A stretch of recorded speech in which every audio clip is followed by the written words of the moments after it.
రాష్ట్రంలో ఏ ఉప ఎన్నిక జరిగినా డాక్టర్ వివేక్ వెంకట స్వామి గారే వారి ఆధ్వర్యంలోనే జరగబోతుంది. బీజేపీలో ఉన్నప్పుడు హుజరాబాదు, మునుగోడు మీరే హ్యాండిల్ చేశారు. ఇప్పుడు కాంగ్రెస్ ప్రభుత్వం వచ్చింది, మీరు కూడా కాంగ్రెస్లో అధికారంలో మంత్రిగా ఉన్నారు. ఇప్పుడు జూబ్లీహిల్స్ ఉప ఎన్నిక రాబోతుంది. ఈ నేపథ్యంలో ఆ జూబ్లీహిల్స్ ఉప ఎన్నిక బాధ్యతలు కూడా మీకు అప్పగించారు. సో ఎలా చేయబోతున్నారు సార్? ఎందుకంటే జూబ్లీహిల్స్ అంటే నిజంగానే ఏదో హైదరాబాదులో అక్కడ ఫిల్మ్ ఇండస్ట్రీ ఉంటుంది అని అందరూ అనుకుంటారు, కానీ వాస్తవానికి అక్కడే ఎక్కువ పేదరికము, అక్కడే ఎక్కువ అన్ని రకాల ఇబ్బందులు కూడా ఉన్నట్టు తెలుస్తుంది కదా. ఇదంతా గవర్నమెంట్కు ఒక సవాల్గా ఉందని, అంటే ప్రజల్లో కొంత వ్యతిరేకత ఉందని ప్రతిపక్షాలు విమర్శలు చేయడం కావచ్చు. అదే క్రమంలో బీఆర్ఎస్ పార్టీకి సంబంధించి సిట్టింగ్ సీట్ అది. సో గ్రేటర్ హైదరాబాద్లో మీరు అసలు ఎక్కడ కూడా గెలుచుకోలేని పరిస్థితి. ఇప్పుడు ఆ ఉప ఎన్నికలో ఒక దాంట్లో కంటోన్మెంట్లో గెలుచుకున్నారు, ఎందుకంటే అప్పుడే ప్రభుత్వం వచ్చింది, అప్పుడే ఎన్నిక జరిగింది. ఆ బీజేపీ సెకండ్ రన్నర్ అభ్యర్థి విన్నర్ అయ్యాడు కాంగ్రెస్ పార్టీ నుంచి. ఇప్పుడు జూబ్లీహిల్స్ ఉప ఎన్నిక ఎలా ఉంది?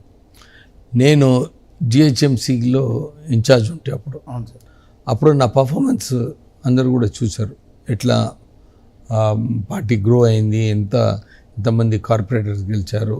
అదొక సిస్టమేటిక్గా అప్పుడు 6 రోజుల్లో చేయడం జరిగింది.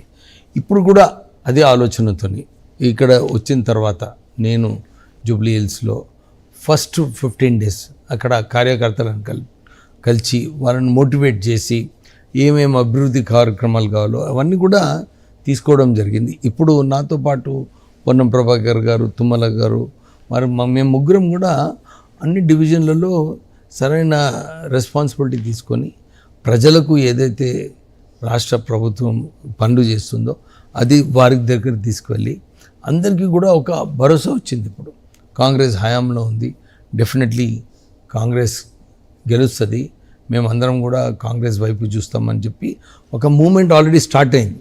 సో ఈ ట్రెండ్ ఏదైతే క్రియేట్ చేయాలో ఆల్రెడీ ప్రిలిమినరీ ట్రెండ్ మేము క్రియేట్ చేయడం జరిగింది. నేను వచ్చే రోజులలో నేను చాలా కాన్ఫిడెంట్గా ఉన్నా, జూబ్లీహిల్స్ థంపింగ్ మెజారిటీతో గెలుస్తాం.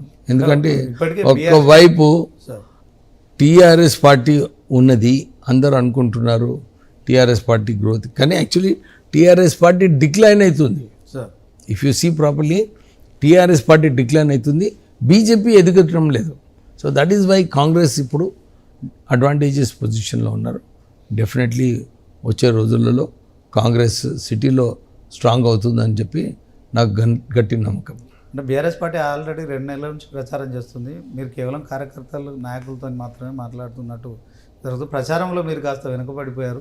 సో అది బీఆర్ఎస్ సిట్టింగ్ సీటు, ఆ కుటుంబానికి కొంత సానుభూతి ఉంది. సో ఆ క్రమంలో మన మాగంటి గారి వాళ్ళ సతీమణికి టికెట్ ఇస్తున్నారని ప్రచారం జరుగుతుంది. మరొకసారి మేమే గెలవబోతున్నామని బీఆర్ఎస్ కాన్ఫిడెంట్గా చెప్తుంది సార్, దాని పట్ల నేను ఇంతే చెప్తాను. నేను అక్కడ మీరు అంటున్నారు ప్రజలలో, సారీ నేను ప్రజలలో పోయినాను అక్కడ జూబ్లీహిల్స్లో. ఖర్గే గారి మీటింగ్ అయినప్పుడు కూడా నాకు ఇన్ఛార్జ్ ఇచ్చినప్పుడు ఎట్లా మొబిలైజేషన్ నడుస్తుంది ఎట్లా అని చెప్పి పోయి అక్కడ మాట్లాడడం జరిగింది.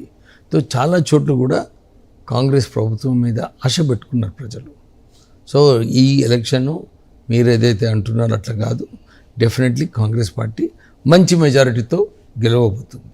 అంటే ఇప్పుడు ప్రభుత్వంలో ముఖ్యమంత్రి అనే వ్యక్తి నిజంగా ఆ పదవికైనా కొంత అందరూ కూడా గౌరవించాల్సిన పరిస్థితి. సరే, దాంట్లో ఆయన టీపీసీసీ అధ్యక్షుడిగా ఉన్న సమయంలో కావచ్చు, రేవంత్ రెడ్డి గారు నిజంగా ఆయన చేసిన కృషి ఫలితంగానే కాంగ్రెస్ మరొకసారి బీఆర్ఎస్ బీజేపీలో కాదని ఒక గ్రాఫ్ లెవెల్ పెరిగిపోయి మరి మెజార్టీ సీట్లు పొందడం కావచ్చు, అధికారంలోకి రావడం కావచ్చు, ఆయన సీఎంగా మీరు అందరూ కూడా యాక్సెప్ట్ చేశారు. అదే క్రమంలో కొంతమంది చేస్తున్న కామెంట్స్, ముఖ్యంగా కోమటిరెడ్డి రాజగోపాల్ రెడ్డి మునుగోడు ఎమ్మెల్యే, ఆయన మంత్రి పదవి రావాలని అడగవచ్చు, కానీ at the same time CM మీద వివాదాస్పద వ్యాఖ్యలు చేయడము, ఆయన స్థాయిని తగ్గించే రకంగా మాట్లాడడం, దీన్ని ఎట్లా చూస్తారు?